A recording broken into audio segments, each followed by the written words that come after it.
Hey everyone, welcome back to my another cooking vlog. ఈరోజు మన వీడియోలో పంజాబీ ఆలూ సమోసా ఇంట్లోనే చాలా ఈజీగా ఎలా చేయాలో నేను చేసి చూపిస్తాను. చాలా క్రిస్పీగా తక్కువ ఆయిల్తో ఎలా చేయాలో నేను చూపిస్తాను. సో ముందుగా ఒక బౌల్ తీసుకొని అందులోకి మైదా, సాల్ట్ అండ్ వాము అండ్ ఆయిల్ వేసుకున్న తర్వాత ఇలా కొంచెం కొంచెంగా వాటర్ వేసుకొని గట్టిగా కలుపుకోవాలి. పిండి అనేది చాలా హార్డ్గా ఉండాలి, గుర్తుపెట్టుకోండి. తర్వాత వేరే ప్యాన్ తీసుకొని అందులో ఆయిల్ వేసుకొని జీలకర్ర అండ్ కరివేపాకు అండ్ కొంచెం అల్లం వెల్లుల్లి పేస్ట్ వేసుకొని కొంచెం ఫ్రై చేసుకోవాలి.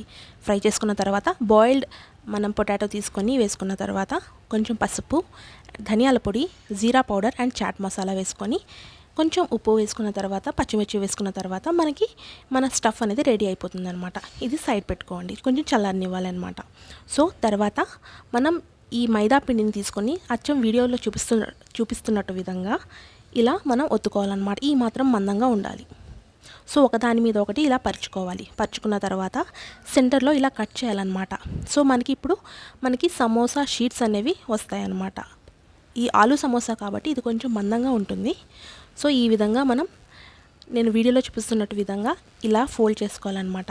డీటెయిల్గా ఎలా ఫోల్డ్ చేయాలి అనేది నేను ఒక షార్ట్ అప్లోడ్ చేశాను, ఒకసారి నా ఛానల్లో చెక్ చేయండి. సో ఈ విధంగా మనం స్టఫ్ పెట్టుకోవాలన్నమాట. సో ఎండింగ్స్లో కవర్ చేసినప్పుడు మీరు వాటర్తో ఇలా ఫోల్డ్ చేసి గమ్లా యూస్ చేసుకుంటే చాలు, దానికి మైదాయే పెట్టాల్సిన అవసరం లేదు. నేనైతే వాటర్తో ఇలా ఫోల్డ్ చేశాను అనమాట. నీట్గా ఇలా ఫోల్డ్ చేయడం వల్ల కరెక్ట్గా మనకి పంజాబీ ఆలూ సమోసా షేప్ అనేది వస్తుంది. చూసారు కదా పర్ఫెక్ట్గా ఎంత బాగుందో. సో ఇలా వస్తుందన్నమాట. అడ్జస్ట్ అనేవి గట్టిగా పెట్టండి. గట్టిగా ఇలా ఫోల్డ్ చేయడం వల్ల ఆయిల్ లోపలికి వెళ్ళదు, సో స్టఫ్ బయటికి రాదు. సో ఫ్రై చేసే ముందు ఆయిల్ అనేది చాలా అంటే చాలా లో ఫ్లేమ్లో ఉండాలి అనమాట. అసలు వేలు పెట్టినా కాలనంత లో ఫ్లేమ్లో ఉండాలి. అప్పుడే మనకి సమోసా బాగా ఫ్రై అవుతాయి అండ్ క్రిస్పీగా వస్తాయి అన్నమాట. సో ఇందులోకి ఎక్స్ట్రా మీరు సోడా అవేమీ యాడ్ చేయాల్సిన అవసరం లేదు. ఇలా క్రిస్పీగా ఇలా లో ఫ్లేమ్లో మీరు ఫ్రై చేసుకుంటే చాలా బాగుస్తాయి. అంతేనండి, చాలా ఈజీ.